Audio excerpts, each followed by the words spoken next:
Мгм. Саламатсыздар ма, құрметті серіктестер? Бұл жерде тек қана серіктестер емес, мүмкін даже нелер бар шығар, клуб мүшелері бар шығар, иә. М, Бір ертегі айтайын деп тұрмын да. Бас салып, мен айта бермей. Бір б- бұрынғы заманда бір кішкентай қыз болыпты да, оның армандары болыпты. орыс мектебінде оқыған, бірақ мектеп бітіреді, жаңағы ол кезде алтын белгі емес қой, ол кезде золотая медаль дейді. Енді мамаларының несінің үмітін ақтап алтын белгіге бітірген, оқуға түскен, күйеуге шыққан бала шаға деген сияқты бәрі кәдімгідей ел сияқты күйбен тіршілікпен жүрген. Бірақ бір қатты ауырған кезде уже жасына қараса уже 40-тан асып кеткен, 45-те. Бірақ өмір бойы біреудің арманын орындап жүре берді да. Өзі қайда екенін ұмытып кеткен. Ауырған кезде алла тағаламен сөйлескен, бірақ ол кезде таңға жуық сондай армандар орындалатынын білмеген екен да. Сол кезде айтыпты, алла тағала алсаң ала ғой, бірақ бір менің немді орындашы, мен бірінші ә, әлемнің 7 кереметін көрейін, содан кейін ала бер деген ғой. Сөйтсе ертесіне жазылып кетіпті. Сонымен қайтадан күйбең тіршілік, ол адам ұмытып кетіпті өзінің арманы туралы. Бірақ бір сәті келіп, бір күшті ұжымға барса, сол жерде кәдімгідей өзіне ұнайтын орта болыпты, иә. Және де олар Египетке бара жатырмыз деген нені естіп қалыпты. Сол кезде өзінің арманы есіне түсіпті. Мен сол кезде өлімнің несінде тұрған кезде, сол кезде алла тағаламен договорға отырдым ғой, мен соны көремін деп, не істеу керек деп айтқан кезде, бізбен бірге саяхатта деген екен. Одан кейін ол кезде как всегда ғой, кәдімгідей күйбең тіршілік, ел сияқты кредитке, ипотекаға квартира алып көрейін деп. Енді кәдімгідей, жоқ, мен өзім арманым орындау үшін мен бәрібір сол жаққа барамын деп. Не істейді? қарызға қарыз алып, өзінің қызынан, подружкасынан қарызға алып, $295 тауып, сол клубқа қосылыпты. Бірақ ол кезде ол тыңдамаған. Эго деген не ғой? Елдер енді сен оны төлей алмай қойсаң да болады, сен одан да арзан барсаң да болады. Оны тыңдамаған. 1 ай, 2 ай, 3 ай жүре берген, өзінің $100 төлеп жүрген, бірақ қиналмай, мен сол арманымды көремін ғой деп, солай жасапты да. Сөйтіп, енді Египетке бару керек қой, опять ақша керек. Қазір елдер Сербияға кетіп бара жатыр ғой, иә, тоже. Опять ақша керек. Уже кредитке бәріне төлеп қойған, не істейді? Барады да, кәдімгідей кредит алады. Сөйтіп кредитке барады сол Египетке. Бірінші рет шетелге шығады, бірінші рет теңіз көреді, қуанады, бірінші береговая линия болады. Қатты қуанады. Алла тағала мені қалай жақсы көресің. Ешқашан ешқайда шыққан жоқпын, бірақ осылай Египетті көріп отырмын, ең әдемі теңізді көріп отырмын, ең әдемі дайвингті көріп отырмын, қатты қуанады, қызығады. Сөйтіп осы бизнесті жасайын деп ойлайды, қайтып келеді. Келген кезде оны түсінбейді, қайтадан күйбең тіршілік, өзінің $100 төлеп жүреді. Бір күні Султан Ахмеджанова деген мынандай не шығарады, ежедневник сетевика деген. Оны көреді, бірақ бір промо болады, айтады, егер де сен өзің таныстарыңа айтсаң, осыны сен тегін аласың деп. Сол кезде қатты алғысы келеді да. Осы елдер айтып жатыр ғой, мен де айтып көрейінші деп. Танымайтын адамға қосылып, елдер осы айлық тауып жатыр ғой, ақша тауып жатыр ғой деп, осы көрейінші деп, бір түн ішінде шешім қабылдайды. 21 март 21 жылы 45 жасқа келіп, неужели мен 5 адамға тілім өтпейді дедім да. Ол мен, конечно, да. Сөйтіп, мен бір түн ішінде, 3 сағаттың ішінде өзім таныстарыма звондап, олар маған, сен неужели, маған айтады, қайдағы саяхат, елдер өліп жатыр дейді да. Мен айтамын, жоқ, мен өлмеймін, мен тоже алла тағала сөз берген, бірінші әлемнің 7 кереметін көремін. Ол кезде круиз туралы ойлаған жоқпын мен. Сөйтіп, 3 сағаттың ішінде мына ежедневникті алдым.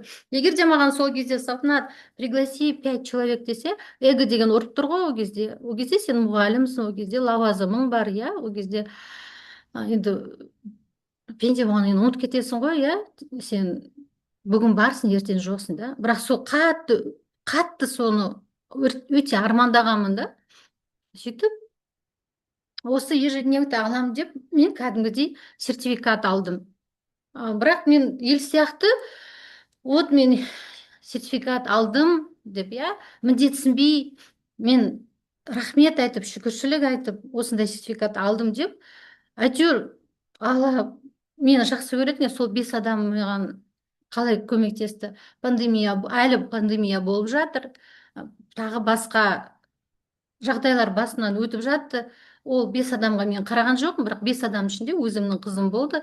Оның ақшасын ай сайын мен $100 төлеп отырдым. Айтайын деп отырғаным, мен сол кезде қиналған жоқпын. Қызыма мен $100 салмай ақ қояйын. Мен ол кезде ойладым, тапқанымды ішіп жей бермей, ол кезде кредит бар ғой, ипотека бар, бірақ алла тағаланың несі шексіз, иә. Мен сол кезде тоже қорқатынмын, мен қазір бір нәрсе болып қалсам, неужели қызыма қалып қалады мына кредит деп. Бірақ пандемия кезінде пенсионкаларыңды алыңдар деді. Сөйтіп мен сол кредитті жауып тастадым. Сөйтіп айтайын деген, мен бір қадам алла тағалаға, иә, өзім сөз бердім ғой өзіме, бір қадам жасадым, алла тағала маған 10 қадам жасады. Қандай сондай орта берді. Ай сайын мен $100 төлеген жоқпын. Ең бірінші барған қалам, иә, вообще ол жаққа барам деп ойлаған жоқпын. Кішкентай кезімдегі бір армандайтын. Орысша оқығаннан кейін все дороги ведут в Рим деуші еді. Римнан бірақ шықтым. Ешқашан мен шетелге шыққан жоқ едім ол кезде. Европа бірінші болды сол кезде менде. Соны айтайын дегенім, иә, қазір көп адамдар жаңағы бесоплатка аша алмай жатырмын, жаңағы маркетинг директор. Оны ойламаңыздаршы, сіздер просто ниет болсыншы. Мен осы ол кезде, видите, мен өзімнің арманымды орындаған соң маған солай адамдарды да кездестірді, иә. Енді лайфхак деп айтсам да болады. Мен ол кезде қазір жанымда адамдардың бәрі қиналып жатыр пандемия кезде, бізде теңіз жоқ, қалай айтамын мен оларға деп, мен өзімнің класстастарыма айттым ол кезде. Басқа оларды 30 жыл көрмесем де, мен айттым, неужели мені көргің келіп тұрған жоқ, давай бірге саяхаттайық деп. Олар сразу мені поддержка жасады. Екеуі Германиядан, қызым ол кезде Турцияда, әлі де Турцияда. Содан кейін төртіншісі бір студент оқып жүрген, Дубайда жұмыс жасап жүрген. Сол балаға айттым, давай бірге саяхаттайық деп, иә. Ол Дубайда болған, көрген, бір қалай мінетін білмейді екен. Спокойно ол да қосылды. И мен ойладым, біреу Турциядан, екеуі неден, Германиядан, мынау Дубайда жүр, тағы кім болса екен, енді Қазақстанда емес. Сөйтіп есіме түсті, бір магистрантым болған, ол Бишкек қаласынан. И соған звондасам, сеніңіздер, сенбеңіздер, иә. Ол айтады, Салтанат, сіз қайдан білдіңіз? Мен 3 жыл бұрын осыны армандап едім, қымбат болған соң қайтадан сол қоя қойып едім өзімді арманымды деп. Представьте, сол адамдар пандемия кезінде уақытылы $100 төлеп отырды, иә. Пандемия бітті, ақша жиналып қалды. Мен жиналған ақшаға, вот қазір бізде сондай возможность бар ғой, иә. Қанша ақша бар, без доплаты броньдайсың. Вот сол кезде сондай акция болды да, бізге айтты, 31 мартқа дейін, 21 жылы не қылыңдар деді, броньдаңдар деп. Сөйтіп, представляете, сол жиналған ақшаға пандемияда елдер мына жақта өліп жатыр да, мен оны ойлаған жоқ. Мен өзім арманымды, сол жаңағы Колизейді көремін деп, мен соған ұмтылдым. Сонымен айтайын дегенім, жаңағы енді ертек болсыншы, иә. Маған ертек сияқты, өйткені мен ол кезде ел сияқты пенсияға жетем, пенсияда қыдырам деп ойлағам ғой. Негізі ондай гарантия жоқ қой. Пандемия кезінде жас, кәрі, ішесін, шегесін, ештемеге қараған жоқ қой, иә. Жасын да алып кетті, кәрісін де алып кетті, кәдімгідей тазаланды, иә. И айтайын дегенім, сіздер осы қазір отырсыздар ғой, тыңдап отырсыздар ғой, иә. Значит, сіздерді бір арман айдап келді. Армандарыңа никогда не қылмаңдар. Сіздер қазір экономда басқаны ойлап, сол $100 төлемей, мысалы да, біреулерің бесоплатка болмай қалдым деп не қылып айтасыздар кейде. Бірақ оны ойламаңдаршы. Егер де сіз өзіңіздің армандарыңызға қадам жасамасаңыздар, алла тағала басқа жақтан алып қояды.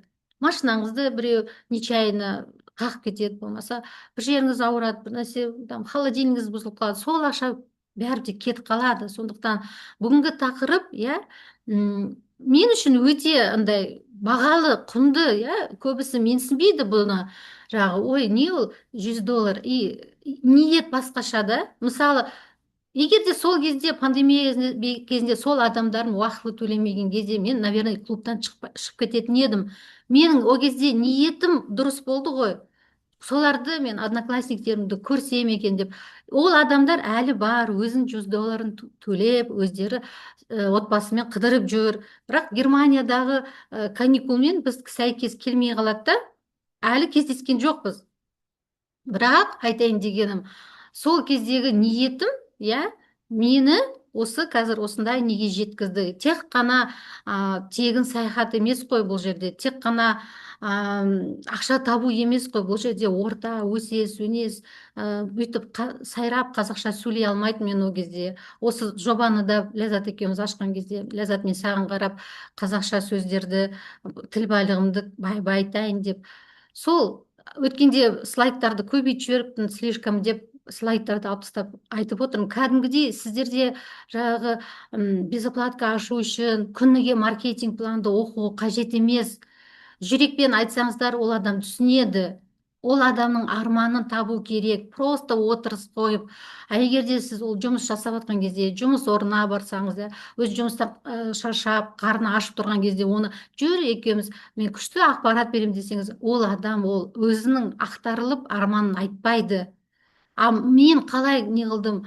Иә, мен қашып жүрдім, бұл сетевуха деп, иә, енді ол кезде енді пандемия болмаса, мен оға дейін тоже, может, оянбайтын едім.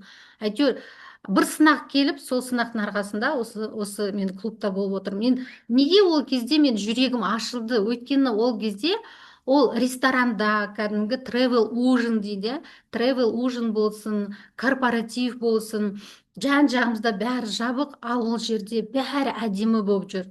Кім ол жерде? Жұлдыз Мұсылманқұлова ведущая болып тұр. Павел Ли, Марат Омаров, Перизат Омарова. Енді мен танитындарым да, мысалы Ермек Мұқашев, солар жүр да. Қарайсың, мен отырған жерім қайда, и барған жерім қайда. Еще мен ертіп барған кісі айтады, а представляешь, Салты, а лайнерде күніге осындай дейді да, күніге осындай әдемі ағылып төгіліп жатыр, 12 түрлі не мясо 12 видов, то есть 12 түрлі нені әкеліп жатыр да, ет тағамдарын әкеліп жатыр. Соны қараған кезде, ол кезде де бой бермеймін ғой, кәдімгідей, қойшы бұл сетевуха деп, ана жақта қашып, олар өлең айтып не қылып жатса, мен басқа жақта жүріп, типа бұл секта, мен олармен емес деп ана шетте жүрмін ғой. Бірақ бір сөз, бір адамның сөзі, ну че, летим в Египет деген кезде жүгіріп барып, өзім арманымды сөйтіп не қылдым. Айтайын дегенім, оқи бермеңіздер. Вот мен бірінші маркетинг біліп алайын, содан кейін сеніңіз де сенбеңіздер. Маркетинг директор болғаныма қанша жыл болды? Осы жылы, осы сіздерге осыны түсіндіремін деп өзім түсініп алдым до конца. Сондықтан енді қалай айтсам екен, енді біреу айтады ғой, ана заманда не бар, келесі неде не бар, оны білмей ақ қояйық. Қазіргі жасап жатқан неміз, қазіргі жасап жатқан өзіміздің ниетіміз, жасап жатқан амалдарымыз сол неге көмектесетін шығар деп, Алла разылығы үшін деп айта беріңіздер. Ол адам түсінбейді. Маған қарасаңыздаршы, мен түсінбедім. Қорқыныш көп. Өйткені түшті мен шетелге шықпағам, қандай лайнер деп, лайнерден қорқам. Ол кездегі, біреулер енді не деп айтады, жаңағы мен суға батып кетем деп қорқады мысалы да. Ол оның қорқыныштары емес, ол просто отмазкалар ғой. Ол өзіне рұқсат бермей тұр. Лучше сол $100 екі той, какой екі той, бір тойға да бара алмайсың ғой сол $100. Ана тойға барайын, басқаға барайын деп соны ойлап тұрады да. Бірақ айтайын дегенім, егер де сіздер өздеріңіз армандарыңызды, мысалы топ лидерлерге қарасаңыздаршы, олар осы клубта жүріп бүткіл армандарын, иә, орындады, уже жапты. До такой степени армандарын орындап болды, что уже өзінің емес, туысқандарын емес, жаңағы өзінің қаласын емес, бүткіл Қазақстанның, бүткіл елдің, бүткіл планетаның, иә, жағдайын ойлап жүрген адамдар. Мысалы, ол кім? Жаңағы өзіміздің жаңағы президент Майкл Хатчсон, мысалы, өзіміздің Сұлтан Ахметжанов, өзіміздің борд директоры, интернациональный директорлар. Мысалы, мен интернациональный директор Перизат Омарова. иә, олар естісе не қылатын шығар.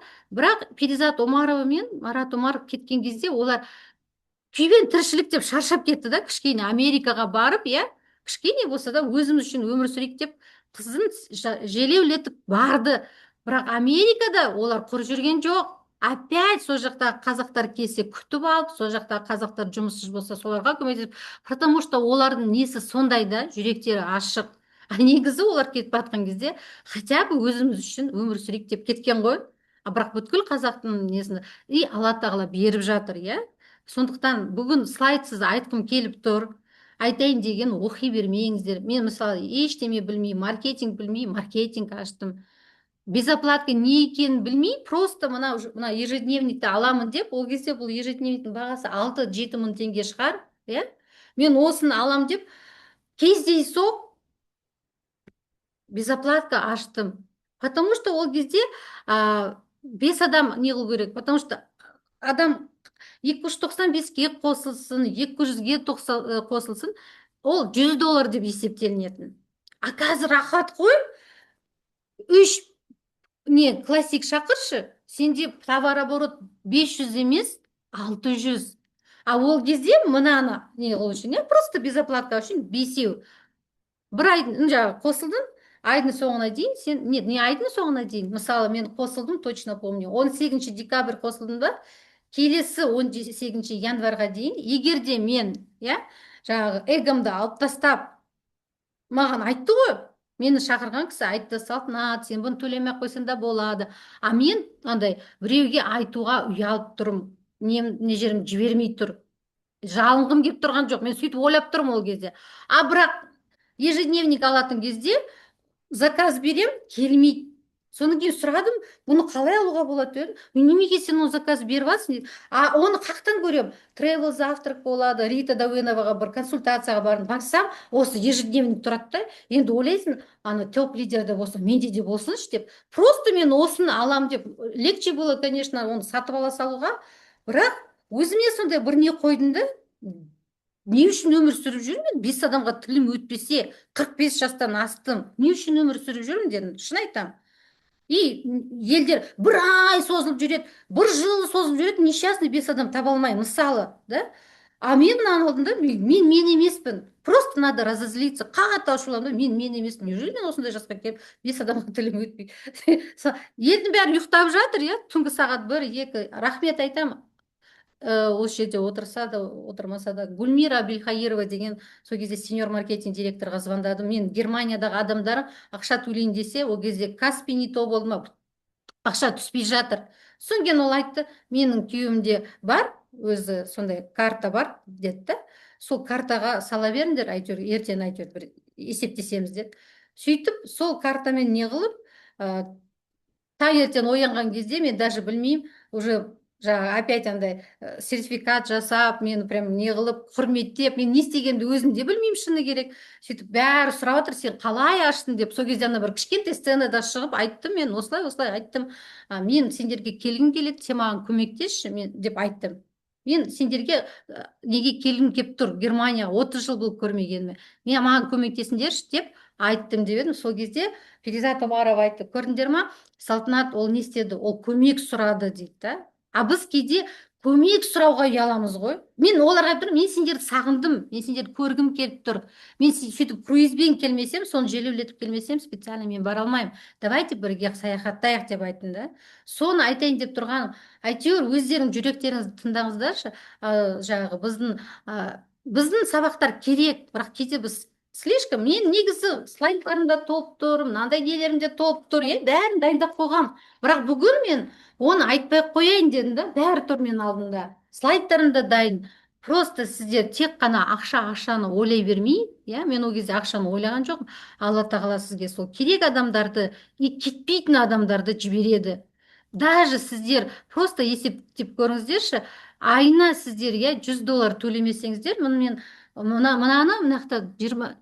март 21 жыл деп тұр, есептеңіздер, мартта 22, 23, 24, 25, 20, 5 жылда, 5 жылда 2400-ден есептеңіздер, қанша ақша тұр. Мен соны, сол қазір жинай алам ба сол ақшаны, соған бара алам ба, соны ойлаңыздаршы. Тез өтіп кетті, иә.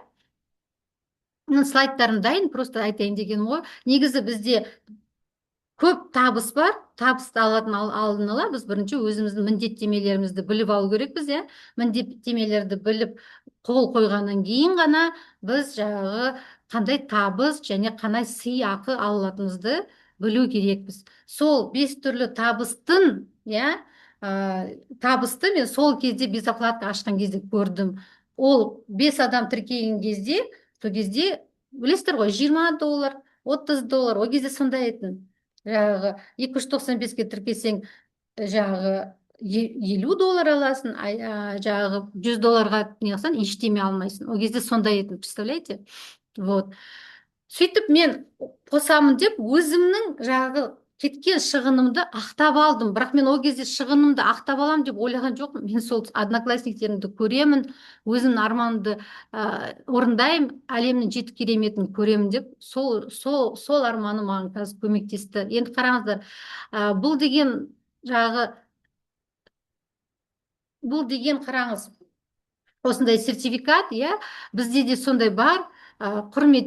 Құрметтеп сіздерге, егер де сіздер қалада, үлкен қалаларда болсаңыздар, сіздерге өйстіп, жаңағы испанецтер, басқалар солай істейді, безоплатка қалай аштың деп сұрақ қойған кезде, кішкентай ғана сценада, егер де сіздер тоже айтсаңыздар, басқалармен бөліссеңіздер, алла тағала сізді жақсы көреді, біріншіден, екіншіден, ақшаның бәрі жаңағы сахнада деп айтады ғой, солай шығып айтып көріңіз. Енді оның түрі несі көп қой, иә, жолы көп қой. Қалай не бір премиуммен ашасыз ба, жоқ стартер, стартер қосасыз ба, жоқ араластыр бір классикпен қалған стартер жасайсыз ба, өзіңіз білесіз. Бес адам деген енді ол егер де классикпен болса, иә, а так комбинирован көп жолдары көп. Сіздер оны туралы ойламаңыздар. Главное, адамдарға айта беріңіз. Оның орнына оның ақшасы бар, жоқ деп ойламаңыз. Мен ол кезде, пандемия кезде олар өліп қалады, круизге бара алмай қалады деген ойламаппын. Ол кезде Trust My Travel деген қазір репейт па? Ондай вообще болған жоқ. А қазір бәрі оқымысты, бәрін әйтеуір сұрап алады. Түк те білмей, осындай бесоплатка алдым ғой. Айтып тұрмын, ашқаннан кейін мен түсінемін ол не екенін. Маркетинг ашам, содан кейін бар білем. Сіздер жасап алыңыздаршы бірінші, иә? Енді мына жерде жазылып тұр да, бүйтіп жазылып тұр. Қазір дейді, сізде тегін мүшелік бар дейді да, бір жылда сен осында 2400 жинай аласың дейді. Осыны түсіндіріңіздерші, сізге компания 2400 бүйтіп есептеп ақшалап бермейді. Бұл, иә, орысша айтқанда предполагаемое, бір жылда сіз осындай жоспарлай аласыз. Бұл просто жоспар. Егер де сол шақырған адамдарыңыз бір ақшасы болмай қалып, болмаса картасы жабылып қалып, болмаса жаңағы ұмытып кетсе, егер де сол $100 сізге счет келіп тұрса, сіз қиналмаңыз. Мүмкін сол айда сіздің борт директорыңыз келетін шығар. Қиналмай, мен $100 салып жатырмын, компания оны, иә, 200 бонусный балл қылып счетыма салып жатыр, және де оны өзі сақтандырып жатыр деп. Мысалы, қол көтеріңіздерші, қазір бәрімізде үйіміз бар. Мысалы, мен Алматыда тұрамын, иә, бір емес екі үйім бар, иә, бірақ бір үйім сақтандырылмаған. Алла сақтасын, ертең бір нәрсе болып жатса, ештемесі қалам. А бұл жерде сізге компания $100 салады, өзі безоплатник болсаңыз, оны еще көбейтеді, 200 бонусный балл қылып, иә, және де оны сақтандырып қояды. Сақтандыру үшін бір тиын біз қалтамыздан шықпайды. Бұнда еш жерде жоқ. Хотя бы сол үшін осы безоплатаны ашуды ойлаңыздаршы. Және де бұл жерде жазылып тұр ғой, иә, 2400 деген бұл жоспар. Бір жылда мен осында жинай аламын деп. А егер де біреу төлемей қалса, сіздер ойламаңыздар, мынау лидерлардың барлықтары безоплаткада. Лидерлер, олар басқа лидерлер шығарып жатыр. Олар лидер болған кезде кейде тіпті национальный директордың өзі безоплатник емес болып қалады. Бірақ өзіңіз ойлаңыздаршы, национальный директордың табысынан бір $100 төлеу қиын емес қой? Қиын емес. Бірақ көп лидерлер қазір бізде $500 премиумға өтті. Және де иә, 100 долларын компания оларға ай сайын толтырып отыр, лидер болғандықтан. А 150 долларды өздері не істеп отыр? Картасынан, кошелегінен салып отыр, жинап отыр, өзінің болашақ круиздарына. А енді есептеп көріңіздерші, мен болайын, сіз болайық, лидер болсын, иә, 150 доллар салған адам 500 бонусный балл алады. Енді теңгеге шаққан кезде, мен қазір басқа мемлекетке айтып жатқан жоқпын ғой, қазақтарға айтып жатырмын. А қазақтар теңгені жақсы біледі, доллардан кішкене қашайды, иә, доллар оларға бейтаныс, иә. Сондықтан қараңыздар, 150 долларыңыз ол 75 000 теңге. Сіз 75 000 теңге саласыз, сізге компания 250 000 бонусный балл береді. Енді өздеріңіз ойлап көріңіздерші, той дей бермей, басқа дей бермей, болады ғой, 150 долларды саласыз, бүткіл отбасыңызды алып шығасыз, өзіңізді алып шығасыз, өзіңіздің кішкентай кезіңізде Африка дейсіз ба, жаңағы Америка дейсіз ба, Аляска дейсіз ба, Канарский остров, бәрін орындауға болады. Сондықтан бұл компания біріншіден киелі, екіншіден бізді кәдімгідей неге финансовая грамотность дейді ғой, ақша несіне үйретіп жатыр, иә, бізде біз сауатсызбыз ғой негізі, шыны керек, кішкентайымыздан.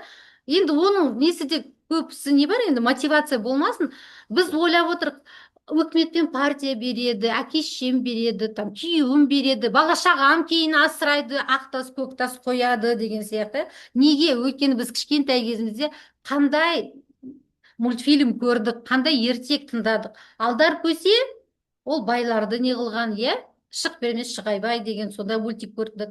Мен орысша оқығам, бізде қандай по щучьему велению, по моему хотению деген нелерді көрдік, иә? Иванушка дурачок туралы.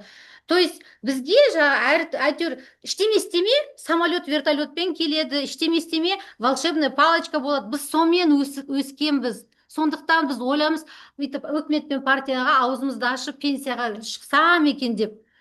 Қазір басқа заман. Қазір ондай мультфильм ешкім көрмейді. Ол дұрыс емес, мультфильм көргенбіз. Өйткені ол кезде совет өкіметі бізді құл қылып өсірген. Және де біз қазір неде тұрып жатқан жоқпыз ғой, орысша айтқанда пещерада тұрып жатқан жоқпыз ғой, иә. Ол кезде бірге болмасаң, сусыз қаласыз, отсыз қаласың, тамақсыз қаласың, өліп қаласың деп біз. А қазір мен мысалы отырмын, иә, мен үлкен қалада отырмын, бірақ мына ыстықтан шыға алмай отырмын, мысалы далаға да шықпаймын, кешке бір шығамын, кейде жаңбыр жауып. Бірақ қараңыз, мен отырмын, маған талпамен жүру міндетті емес. Бір тиын жаратпай, онлайн жұмысымды жасап, онлайн тамағыма заказ беріп, бәрі онлайн ғой. Сондықтан анау бұрынғы құлшылық неден кету керекпіз, мына сана сезімді өзгерту керекпіз. Анау үйтіп жатыр, біз де сөйту керекпіз деген қою керекпіз. Бізді осы компания, мен ешкімді кумир қылып жасамаймын, бірақ бізді соған алдын ала 1 жыл бұрын, 2 жыл бұрын өзіңнің ақшаңды, өзіңнің саяхатыңды, өзіңнің демалатыныңды, өзіңнің денсаулығыңды ойла деп бізді осы компанияны қазақтарға жіберген. Басқа мемлекетте болып жатқанды көріп жатырсыз ғой, иә? Олар оған қарамастан, соғыс болсын, басқа болсын, иә, даже көресің, біреудің күйеуі қайтыс болды, баласы фронтта қайтыс болды, олар круизда жүр. Неге? Өйткені олар қазір круизде демалмаса, ана қалған 3-4 баланы кім тұрғызады, кім оқытады, кім оларды өсіреді, кім үйлендіреді деп олар қарамайды, қайғырып кешке дейін өзінің амалын жасап жатыр. Қазақстанға не жасап жатыр, андай таргет Қазақстанға жіберіп жатыр. Олар прям таки айтады маған, басқа мемлекет айтады, маған бір сен сияқты қазақ керек дейді. Неге десем, ол бүткіл туысқанын алып келеді дейді. Сол басқа мемлекеттерге осы уақытқа дейін біз жем болдық. Енді басқа мемлекеттер біздің туысқандарымызды, біздің таныстарымызды, біздің класстастарымызды, біздің жаңағы курстастарымызды таргетпен қосып алмасын. Негізі мен маркетинг директоры сөйтіп ашқам, басқа мемлекеттен келіп жатыр Қазақстанға, сөйтіп көшіп келіп жатыр, симка алып жатыр, Каспий банктың картасын алып жатыр, иә, ол жақта соғыс болып жатыр. Сол кезде мен нәжіме түйді ғой, мә Салтанат, сен сөйтіп андай болып жүрсең, жаңағы намыстанып, ұялып жүрсең, сенің ертең сіңлілерің, сенің інілерің, ана Шымкенттегі бүткіл туысқандар, иә, солар солардың жемі болмасын деп. Иә, ол әлі қосылған жоқ, бірақ білет, ертең реклама болса олар, енді оларға точно қосылмайтын шығар деп ойлаймын, енді басқа мемлекетке, иә. Бірақ олар білет, что мен осы жерде екен. Олар қосылмады деп өкпелемейін. Мен емес, олар көп неден, осындай ортадан, осындай білімнен, осындай жағы возможность дейді ғой, осындай нелерден, құндылықтардан олар қалып қалды. Мен еш жерім неғып қалған жоқ, кеміп қалған жоқ, наоборот, мен күннен күнге өсіп жатырмын. Сондықтан сіздер, қайталаймын, егер де жаңағы осы клубта жаңағы өсемін, өнемін десеңіз, ниетіңізді түзеңіздер.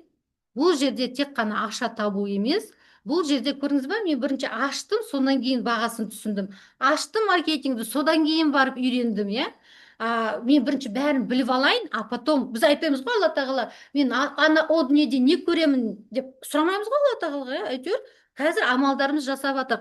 Көбісі айтады, Салтанат, сен неге қазір осылай мен айтамын, наверное деймін да, мен жасап жатқан, мен қазір қиналып жасап жатқан жоқпын деймін да. Бизнес маған оп оңай, бұл бизнес, үйде отырмын, рахат, ешқандай ақшам кетпейді, ешкімге там ресторанға барып не қылмаймын, бәрі онлайн. Да, нет, пожалуйста. Еще алдыма мынандай не қойып қойғанмын ғой, визуализация үшін. Алдын ала өзіме значок сатып алғанмын, мына сеньор маркетинг директор, иншаллах. Мынау мен региональный директор, көрдіңіз ба? Иншаллах, мен национальный боламын деп, потому что келген кезде мен Перизат Омарова алдыма қойып қойғамда, осы арманыма әр нені зум жүргізген сайын мен осы зумды осыған арнаймын, мына сеньорды ашамын, иншаллах, мына региональныйды ашамын деп, сөйтіп мен сондай ниетпен отырмын. Ойламаңыздар, бізге делать нечего деп. Әйтеуір біреудің болмаса біреудің несі өтетін шығар деп, сөйтіп сіздерге бөлісіп жатыр. Ал енді көбісі айтады, жаңағы менің наставнигім айтпады. Вообще наставниктен не қылмаңыздаршы. Наставник өзінің жұмысын жасады. Ол сізге кілт тапты. Қалай айтса да, сіз уже компаниядасыз. Өзіңіздің кабинетіңізді ашасыз, көресіз, неде жазып тұр, айдың соңына дейін осынша қалды, сізге әлі счет келген жоқ, 26 күннен кейін, 6 сағат 53, 21 секундтан кейін сізге счет шығады деп тұр. Неужели осыны көріп сіздер амал жасамайсыз? Иә? Не қосасыз адам? Қоспасаңыз, өзіңіздің үшін $100 жинаңыз. $100 деген ол 50 мың теңге. 50 мың теңгеге 50 мың теңге қосып бергенде, сіз $100 мың теңгені жинап отырсыз. Ішіп жеп, екі тойға бармай, мысалы да, сіз өзіңіздің сауаттылығыңызды, қаржылық сауаттылығыңызды өсіріп жатырсыз. Және де Алла сақтасын, бір нәрсе болып қалсаңыз, иә, енді болмай, сіздің кабинеттегі ақшаңыз, сіздің командаңыз, иә, сіздің осы тегін мүшеліңіз, ол не мұрагерлік болып сіздің бала шағаңызға қалады. Ал егер де қазір енді бәрі екінші жұмыс істеп жатыр ғой, иә, мысалы, әйте сол жұмыста қала берсеңіз, сіздің тапқан ақшаңызды ешкім ол жерде сақтандырған жоқ, иә. Бір күн жылайды, екі күн жылайды, бір қағаз грамота беретін шығар, ары кетсе, иә. Біз соған құл болып жүрміз. Жұмыс жасай беріңіздер, бірақ өкімет пен партияның жаңағы пенсиясына не қылмаңыз. Маған бір тікелей эфирға бір шақырдым, Әзиз деген жігітті, ол кезде пенсионкада жұмыс істеп жүрді. Осы сұрады, сіз нешедесіз? Мен айттым, 47-демін дедім. Еще ол кезде маркетинг директор емеспін. Сол кезде айтты, сіз білесіз бе, сіздің базовый пенсия қанша болатын? Қанша дедім? Мен білмеймін ғой ол кезде. Хоть экономистпін, оны ойламаған. Маған бүйтіп айтты, сіздің базовый пенсияңыз 16 мың теңге болады деді. Мен аузым ашылып, сонда мен 16 мың теңгеге 20 жылдан кейін немереме чупа-чупсты аламаймын ғой, мына көріп тұрсыз қымбатшылықты. Ой, мен өзім басқа жағдайым жасайын деп, осы инкрузты маркетингін алып жаттап, сөйтіп үйрендім. Сондықтан сізден қазір бас салып жұмыстан шық деп тұрған жоқпын. 2 сағат уақытыңызды бөліңіз, иә, кешке дейін шай береді, тамақ береді. 1 жылға, 2 жылға айтыңыз, күйеуіңізбен договорға отырыңыз, енеңізбен договор. Мен осы 2 жыл, мен айналысайын, зато осы 2 жыл мені, сізді, бала шағаңызды, өрен жараныңызбен, иә, немере шөбереңізбен өмір бақи осы бізді асырайды десеңіз, енеңізде, күйеуіңізде, мамаңызда бәрі естейді деп ойлап тұрмын. Жарайды ма?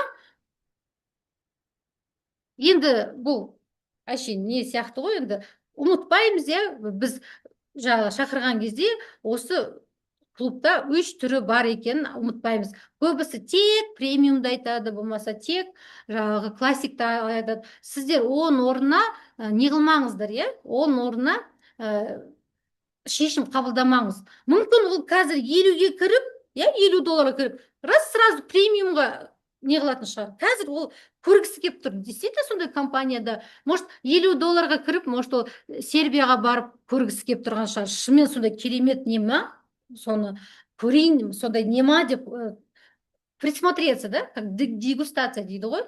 $50 десе, окей деңіз. $100 десе, тоже окей. Неге? Ол қазір $100 қосылады, соны көреді, 200 емес, даже 350 түсті. Вау, мына күшті компания қойды. Ол сол күні қайтадан премиумға тіркелсе болады. Представляете? Зато сіздің товаротыңызда 200 плюс 500, уже 700 товарооборот. Представляете? Сізге қарап, ол да солай істейді, товаротыңыз өседі, может, сол күнде, сол аптада, сол айда сіз маркетинг директор болып кетесіз. Поэтому қадалып қалмаңыздаршы. Ой, мынаның ақшасы бар, бұл премиумға кіру керек. Мынаның ақшасы жоқ, 50-ге кіру керек. Вообще ондай шешім қабылдамаңыз, иә?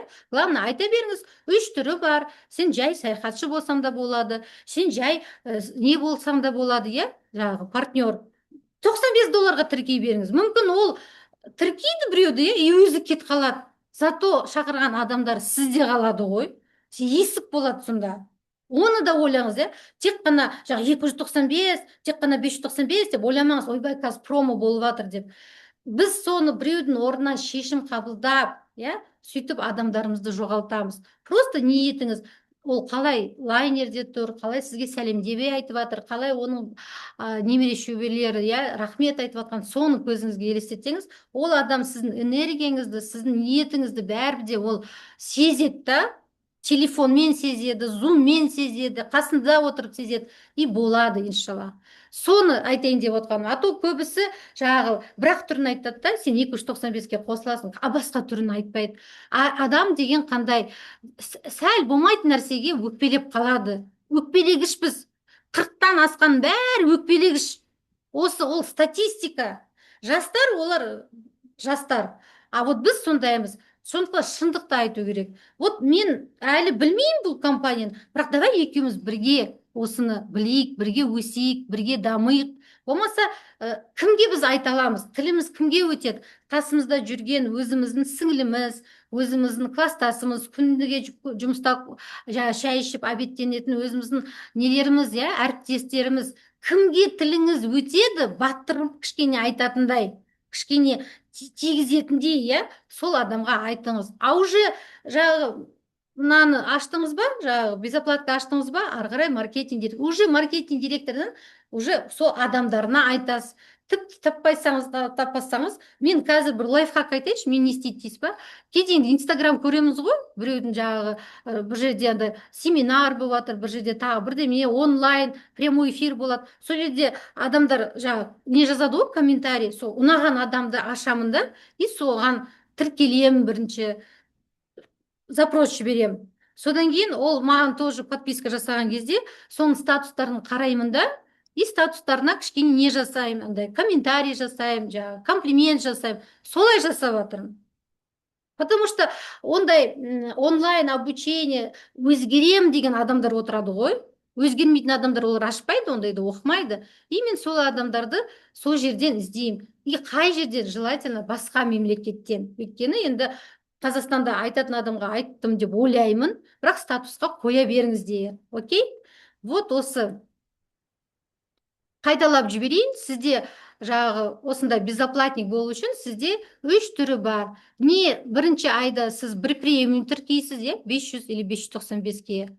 Немесе екінші вариант дейді ғой, екінші жолы. Сіз 3 классик тіркейсіз. Болмаса жағы 2 классик тіркейсіз, 2 ненің орнына, 3-ші классиктің орнына 2 стартерді тіркейсіз. Болады ма? Болады. Болмаса сіз 10 стартер. Көбісі безоплаттан солай ұстап отыр екен. Стартер не қылады? Сен пока бізбен бірге жаңағы Travel Завтрак неге не қыл, жаңағы бекерге жаратып кетеді ғой. А так хоть ырым қылып 25 000 теңгеңді жинашы, ырымды қылып деп айтсаңыздар, сондай адамдар табылады. окей, бірақ бұл көріңіз, мына жерде жазылып тұр, бұл бірінші айда, ана адам шатаспасын, сізде шатаспасын, бұл бірінші айдағы товарооборот. Неге? Өйткені мынау 500-ге қосылған адам келесі айда 500 төлемейді ғой, ол 250. Значит, сізге 250 тағы адам табу керек. Не 5 стартер қосасыз, е, не бір классик и бір стартер қосасыз, е. Негізі бұл тапсырма, зумға қосылып істейтін тапсырма, бірақ білмеймін, жаңағы новичоктар көбейіп кетті ма, қазір зумға қоссам бәрі үндемей отырады, неге екенін түсінбей. Содан кейін қойшы, андай түсінбесе жарайды, оны жасамай қой деп, негізі зумда жаңағы әр неде бөліп бөлмелерде бөліп бір-біріне түсіндірсін, бір-бірімен сөйлессін, таныссын. Жақсы ғой. Мысалы, Нина Амиртаевна, ол кім? Нотариус Ақтауда. Мысалы, басқа адамдар, я басқа ертең сіздер бір-бірімен араласасыздар, адамдарыңызды жібересіздер. Сол үшін таныссын деп сіздерді комнаталарға кіргізіп жіберсем, бәріңіз өшіріп тастап, ренжімеңіздерші, менің де басқанда уақытын аласыздар. Содан кейін мен бүгін қоспай ақ қояйын деп отырмын. Бірақ ол ниет қандай? Бір-бірімен сөйлессін, білмей, мүмкін мен слишком түсініксіз айтып жатқан шығармын, может быть, басқа кісінің айтқанын сіздер қабылдайтын шығар деп, сол үшін сіздерді басқа комнаталарға қосып жүргенмін. Окей? Сол тапсырма осы. Сіздер қазір мынау сабақ бітеді, уже қанша уақыт болды, е? Уже 5 минут артылып кетті ғой. 4 минут кеш бастадым, е? Мынау тапсырма үйге сіздерге. Не істейсіздер? Сіздер қазір мынандай тим лидер аштыңыздар ғой, е? Былай. Енді келесі айда тим лидер болып қалу үшін не істеу керек? Мына адам бірінші вариант не істеу керек? Мына екінші адам не істеу керек? Қайтадан бұл екінші, үшінші айда не істеу керек? Жарайды ма? Ойламаңыздар, мына бір рет тим лидер болсаң, болды, сол қатып қалды. Жоқ, сіздер әлі 1 ай, 2 ай, 3 ай жұмыс жасайсыздар. Ертең ол адам тоже салтанат тегін болғанда, не мен қалам ба дейді, ол да тим лидер болып алады.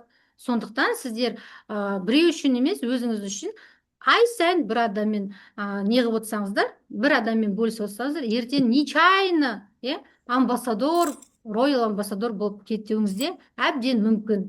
Өйткені +1 жасап отқан адам өзі жасайды, басқалар жасайды, и 5 жылда, 10 жылда кәдімгідей үлкен жетістікке жетесіздер. Осы тапсырманы үйде орындаңыздар. Егер түсініксіз болса, жаңағы микрофондарыңызды қосып айтыңыздар, жарай ма? Қойсам болады ма? Иә, қойыңыз. Жаңа айттыңыз ғой, $200 жазылып, сол айда қайтадан 500-ге өтсе болады деп. Иә. Сол кезде 200-ге 150 қосылады. Мхм. 500-ге қайтадан сол айда жазылса, оның да 300-і қосыла береді ма? Или ана біріншін алып тастайды ма? Так, 250 қосады ғой, потому что ол 50 уже алып қойды ғой. Иә, сонда қосады. 500-ге қосылды ма, ол қайтадан сізге жақсы товарооборотқа, ол кісіге жақсы, ол мысалы круиз брендаған кезде 200 болса да $300 қалтасында қалады ғой, ол ақшамен төлемейді. Сол алдыңғы классиктағы 150 қосылған қалады ма? Алып қоймайды ма? Конечно қалады, ол да қалады. Иә? Екеуінің да 250 да 150 да қалады ма? Қалады. Все. Қараңыз, сіз дұрыс айтып тұрсыз. Мысалы, ол адам алды да, мысалы, клубқа қосылды, 200-ге қосылды, 350-ін алды. Так, бір сағат өтсін, 1 минут өтсін, бәрібір. Ол ана көріп тұр ғой, көзімен көріп тұр, рас түсті. Сіз айтасыз, қара, сен қосылдың, мамын $20 түсті. Ол оны көреді, ой, мен де осындай табайыншы дейді. Тура сол күні ол премиумға не істейді? 500-бен кіреді, компания оған 750 қып береді бонусный балл. Сонда қараңыз, алдындағы 350, еще 750 қанша болады? 1100, бонусный балл тұр. А кеткен ақшасы қанша? 700 салды, 1100 тұр. 1100 тұрса, ол не істей алады? Ол уже соған круиз 2200-ге круиз табады да, уже броньдай береді сол күні. Бұрын ондай жоқ етін. Обязательно 14 күн күтесің, 14 күннен кейін только броньдайсың. Сондай болған. И еще броньдаған кезде 3 айдан кейін не қыласың. Ол кезде оның шынгені болып тұрса, 1 айдан кейін де броньдай бересің, 2 айдан кейін де, 2 ай бұрын тоже броньдай бересің. Бірақ жағы төлейтін несін алдын ала төлеп қою керек. Ол егерде жағы сол уақыттары, сол айларда безоплатник болып кетсе, круизде жүріп, компания оның ақшасын кабинетке, кошелекқа қайтарып береді. Өйткені партнер болып қосылған кезде бізде екі кошелек ашылады. Бірінші кошелек travel кошелек дейді. Ол біздің саяхатымызға, ол бонусный балдар. А екінші кошелек ол кәдімгідей ақшамен алатын долларовый кошелек. Екі кошелек бар, окей? Көбісі түсінбейді. Тағы сұрақтарыңыз бар ма? Рахмет, рахмет. Мынадай бір сұрағым бар. Салтанат, сізге жолықты ма осындай мәселе?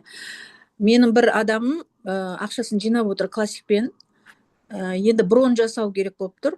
Брон жасағаннан кейін стартерге ауысса, және кейін қайтадан классикқа ауыса ала ма? Қалаған Иә, кезінде. бір рет түсіп, қайтадан не қылуға болады, бір рет. Қайта-қайта кіріп шығуға болмайды. Бірақ стартерға түсу деген не помню. Ондай жоқ стартерға түсу. Ақша төлеуден қиналып кеттім дейді да, мен соны ойлап жүрмін да, вариант не істесем екен деп. Брон жасатып алып стартерге ауыстырсам, кейін қайтадан Стартерға ауысу жоқ. Мен Болмай ма? практикамда ондай болған емес. Премиумнан классикке түсуге болады. А бірақ классиктен стартерға ауысу ондай жоқ. Оны сіз өзіңіз шығарып пакеттің барлығын ұсынбай ма екен? біз жоспар деп айтамыз. Пакет деген ол кәдімгі китайский қолға ұстайтын пакет. Бұл жоспар. Ол кісі жоспарлаған кезде, иә? Ол кісі жоспарлаған кезде ол саяхатқа, енді ары қарай өзіңіз жұмыс жасайсыз ғой? Өзіңізге. Сіз қазір оны аяп тұрсыз ғой. Просто айтайыншы сіздерге, иә, бір лайфхак айтайыншы, иә. Мен өзім көзіммен көрдім, өзім құлағыммен естідім. Жаңағы былтыр тоже бір үндемей қалды да команда. Именно жаңағы украинский командаларға таңертең не істейді екен осылар деп жаңағы қосылдым. Представляете, менің көзімше айтып жатыр, анау национальный директорға қосылып айтып жатыр, бүйтіп айтып жатыр. Мен дейді, күйеуім дейді, фронтта қайтыс болды, енді соғыс болып жатыр ғой, қайтыс болды. Бір апта бұрын қайтыс болды. Енді мен баламды әкетіп баратыр соғысқа. Балама бронежилетке ақшам жоқ. Мен $100 төлемеймін. Мен шығамын на клубтан деп тұр. Ана кісі өйткен жоқ. Ол не деп айтты? Ты что, кума? Найдет, иди выспись. Иди, у тебя еще 3 дня есть, иди деп қуып жіберді ана кісіні. Ол сіз сияқты мәумен келмей, ой, ақшасы болмай тұр деген жоқ. Күйеуі өліп тұр, еще баласын соғысқа кетіп тұр, еще бронежилет. Баласы өліп қалмау үшін негізі любой адам бронежилет сатып алады ғой бірінші. А сіз ана адамның несіне түсіп тұрсыз ғой? Сіздің деңгейіңіз, өзіңіздің деңгейіңіз соған түсіп тұр. Сіз оны басқаша айту керексіз ғой? $100 ол не? Оны любой школьник таба алады. А сіз соның деңгейіне түсіп тұрсыз. Мен анаған аузым ашылып қалған ғой. Біз болсақ, ой, байқұс, жесір қалды деп құлап отыратын едік, қосылып, боғымызды мыжып. Рабиға ханым, бір нәрсе айтып жатсыз ба или не ол? Салтанат, саламатсыз ба? Деңгейден түспеу керек, көтерілу керек деген мағынаны айтайын деймін. Қазір мен көтеріп тастайын. Ой, өшіріп қояйын. Айып етпеңіздер. Салтанат, саламатсыз ба? Менде бір сұрақ бар, рұқсат болса. Менде былтыр бір член клуба болды, ол кісі қаражаты жетпей шығып қалды. Енді қайрадан тіркеуге жағдай болса, ол кісінің жинаған қаражаты саналмайды ғой. Да? Неде тұр ғой? Жинаған қаражаты қалай? Тұрған ақшасында? Осы клубтағы жинаған. Ол ақшамен, ол 17%-бен жеңілдікпен ала алады ғой, кейін әйтеуір жаратады. Біз тек қана бүгінгі өмірді өне алмайық та. Мысалы, ол кісі ертең қайтадан жинайды, иә, мысалы, 50-де 50 қып брондайтын шығар. Мүмкін директор болып кетіп, оны не қылатын шығар. Мүмкін 9 ай бұрын не қылатын шығар. Ана ақшасын қолдана алады. Қалай? Лайфхак. Мысалы, ол 9 айдан кейін жинады, 9 айдан кейін брондады. Мысалы, Марсель қаласынан. Енді ана не істейді ол? Марсель қаласынан семьясын алып шықты ма? А класстастарына айтады, давайте мен Марсельде 22 күн шығам, мысалы, июль күні. Түсем лайнерден. Давай біз келесі лайнерге. Или дәл сол Қайтадан сол круизға брондасын. Ал енді тағы бір апта мен сендермен жүремін деп. Сонда ана алып жүрген класстастары жарты ақшасын төлейді ғой. Сөйтіп шығарып алады сол ақшасын. Или отельге, например, Или отельге қолданылады, да? 17% жаратады. Мгм, Вот у мгм. нас дурацкая привычка, знаете, әйтеуір тұрған ақшаны жаратып тастау керек қой бізге. Артымызды ойламаймыз. Әйтеуір ақшаны бүгін айлық алдық, бүгін жаратып тастау керек. Оны бір айдан кейін, бір жылдан кейін деген ондай әңгіме жоқ. Тұра берсін де ол ақша іріп кетпейді, бұзылып кетпейді, шіріп кетпейді. Ол кәдімгідей ақша, бірақ сіздің саяхатыңызға. Ол шетінен бүйтіп үзіп кроссовка ала алмайсың, ремонт жасай алмайсың. Ол кәдімгідей ақша. Өзіңіз қанша $100 салдыңыз ба, сол 100-іңіз тұр. $1000 салдыңыз ба, 1000, соны түсіндіру керек қой сіздерге. Мгм. Енді Қайталайын. екінші сұрақ, Мгм. Салтанат, кесіңіз. Екінші сұрақ, тағы бір член клуба кірді, классик немен, программасымен. Енді бірақ партнер болуға әлі нем жоқ, ойым жоқ. Бір жыл өзімі жинап, сол саяхатқа барып, жолдастарыма көрсеткім келеді деп. Моя позиция какая, не партнерыма? Қандай жұмыс істеу керек сондай партнермен мен? Ой, ол партнер емес, ол жай член клуба ғой. Мгм. Моя работа какая с ним, например? Ол ер бала, жігіт. Жас жігіт па? Жас жігіт, басы бос, басқа қалада тұрады. Мен ол кісіні без внимания қалдыруға болмайды ғой енді.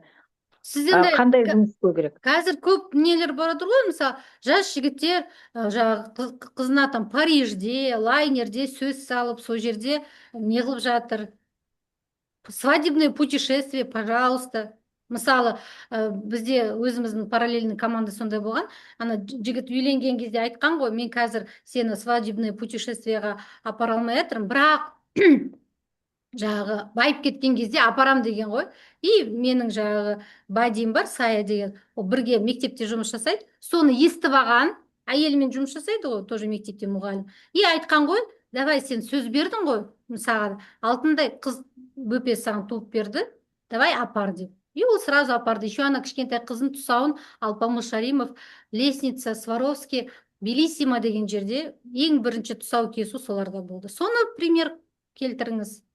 Көп қой қазір. Рахмет. Әдемі Сол. лайфхак, рахмет. Әдемі лайфхак. Иншаллах, сөз салса да, жаңағы свадебное путешествие болса да, балаңның тұсауын кесесің, ол ашып кетпейді, ол қышып кетпейді. Қайта сенің әр $100-ыңа үстіне компания еще не қылады, қосады бонусный балл, еще оны сақтандырып қояды. Сен қазір, любой қаланы айтайық, любой, Мексика бір жерде бір нәрсе отыр ғой, бір нәрсе болса, ешкім, бір қазақ өзінің үйін әлі страховать еткен жоқ. Бірақ американецтер бізді соған үйретіп жатыр. Представляете? Даже мен болсын, сіз ертең бонусы активация. Қандай сіз ақша тауып алып, сол ақшаның бәрін сақтандырып қойған. Не то, что сіз жинап атқан. Сіз осы компанияда тауып атқан бонустарыңызды сақтандырып қойған. Бұндай компания жоқ еш жерде. Просто ол үшін қараңыз, Бақыт ханым, сіз өзіңіз бірінші осы компанияның кем дегенде 10 құндылығын өзіңізге жазып алыңызшы. Сол 10 құндылықты жазған кезде любой адамның жаңағы қарсылығына сіз жауап бере аласыз. Сіз оны, бізге бүйтіп айтады ғой, орысша айтқанда, верни его к себе дейді, өзіне. Мен мысалы пандемия кезінде кішкентай Салтанатқа қайтып келдім ғой, кішкентай Салтанат нені армандады деп. Потому что енді өлуге жақын тұрсын ғой пандемия кезінде. Өкпең жағы ауа жетпейді, терезеде ашасың, ауа жетпейді. Өмір сүргім келеді. Сол кездегі айтқаным ғой, Алла тағала мен алсаң ала берші, пожалуйста. Бірақ мен бір немді орындашы, мен бірінші жеті кереметін көрейінші, потом ала берші деп жыладым. Представляете?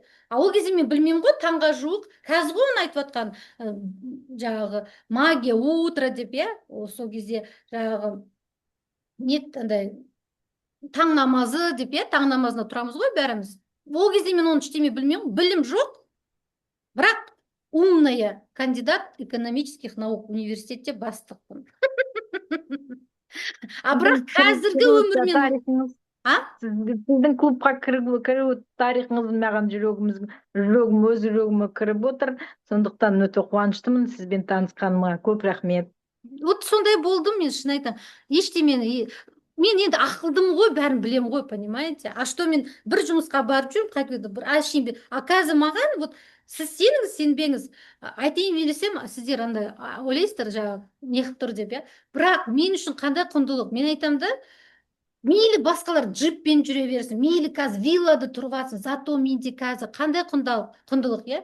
Любой қалаға, любой мемлекетке мен есікті теуіп кіре аламын данный момент. Ал енді мен сондай иншаллах өсемін, менің немерелерім, менің қызым, мен шөберелерім дәл солай любой мемлекетке есікті теуіп кіреді. Ол не деген сөз?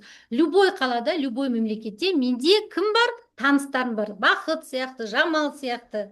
Неге? Мен ертең мысалы басқа, мен білмеймін сіздер қай қаладан, ертең мысалы мен басқа қалаға барайын, тауда жүрейін, жаңағы теңізде жүрейін, менің даусымнан сіздер бәрі де танисыздар, Салтанат дейсіздер бәрі де. Мен танымасында сіздер неғыла Салтанат дейсіздер мысалы. И содан қалайсыз депсіз, біз зумда, представляете, как вы думаете, мен қасындағы немере шөберелерім қуанбайды ма?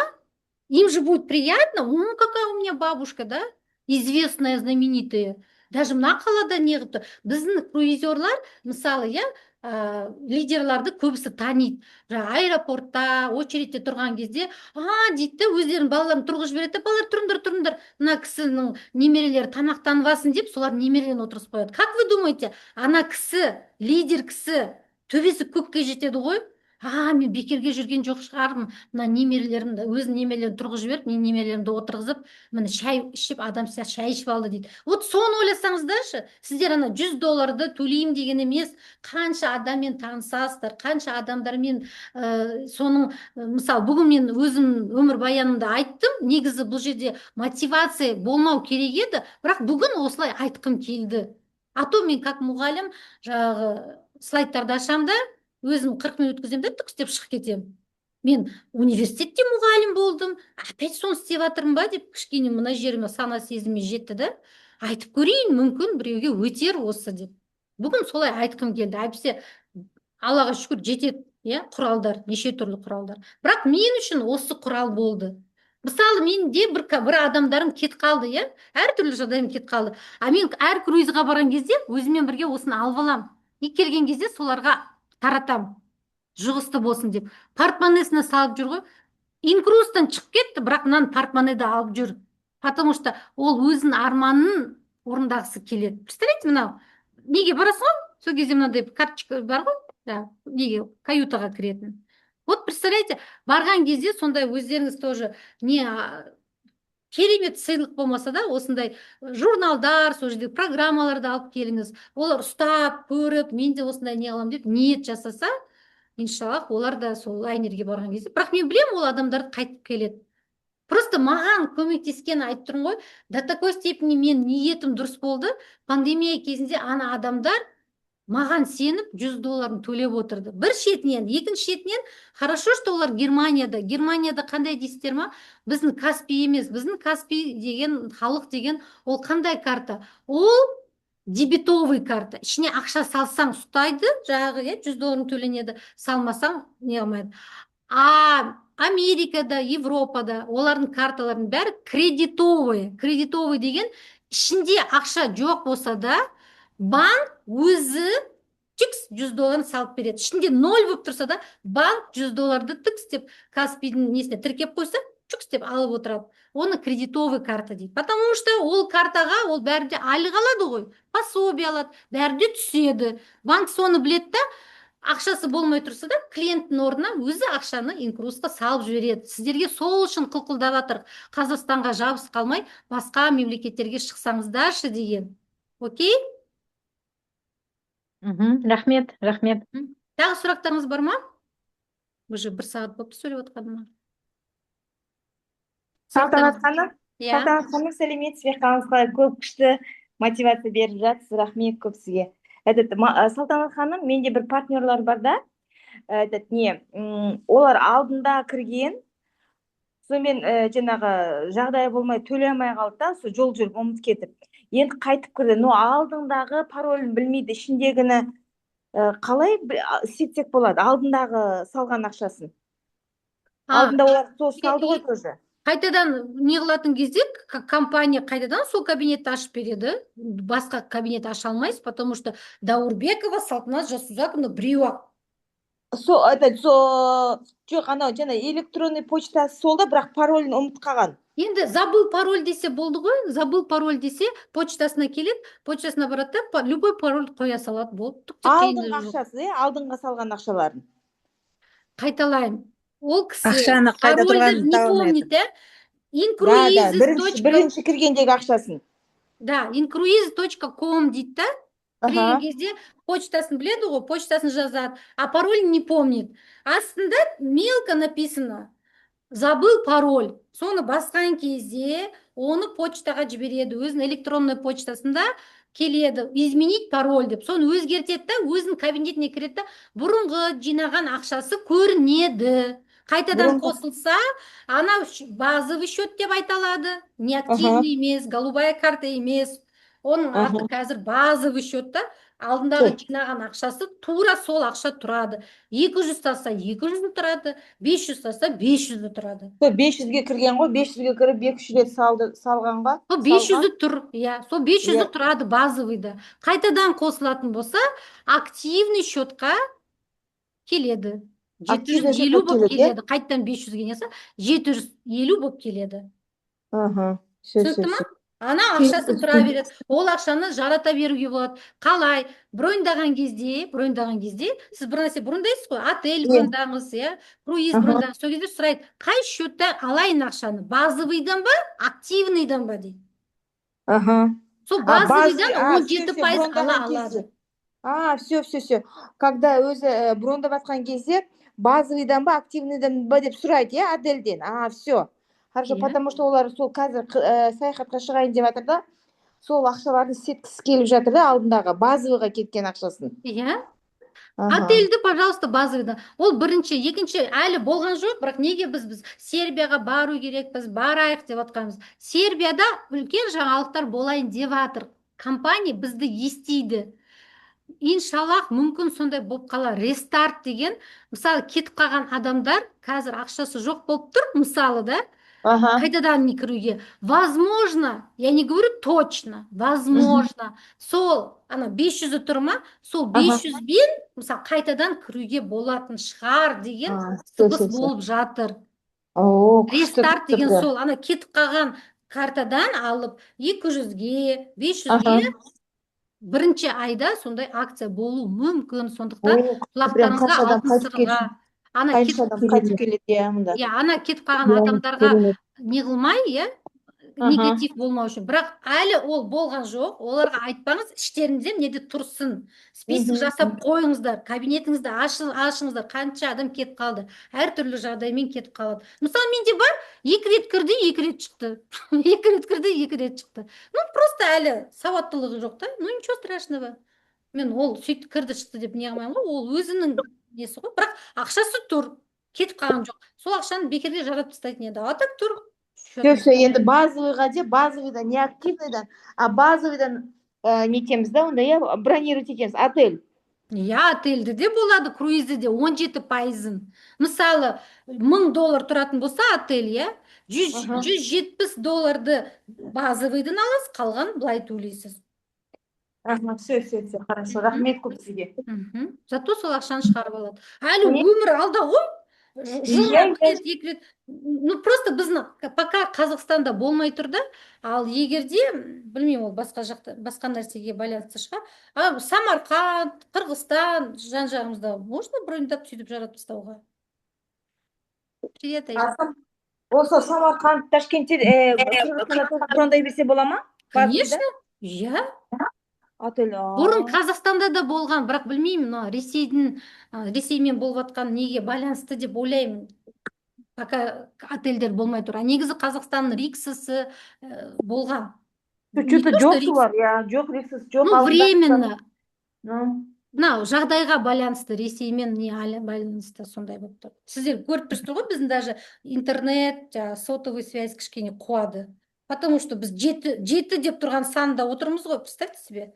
7 деген ол Россия деген сөз. ойларыңызда болсын, егер де сіздер букингті жаңағы сол телефондарыңызды тіркеп қойсаңыз, даже букингке де броньдалмайды, потому что біздің неміз 707-ге басталады, а олар российский сайттарды неғып тастаған, блокировать етіп тастаған. Сондықтан электронный почтаны тіркеу керек, телефон емес. Окей? Gmailді не қылсаңыз, сондай да бар да, менде сондай ситуация болды, төлей алмайды. А оказывается, 7-ден басталған соң ақша кетпей тұрды. А почтадан төлеп еді, кетті. Gmailмен істеп еді. Окей? Ага, Айжан, что-то хотела добавить, я? Салем. Нет, я все восхищаюсь вами.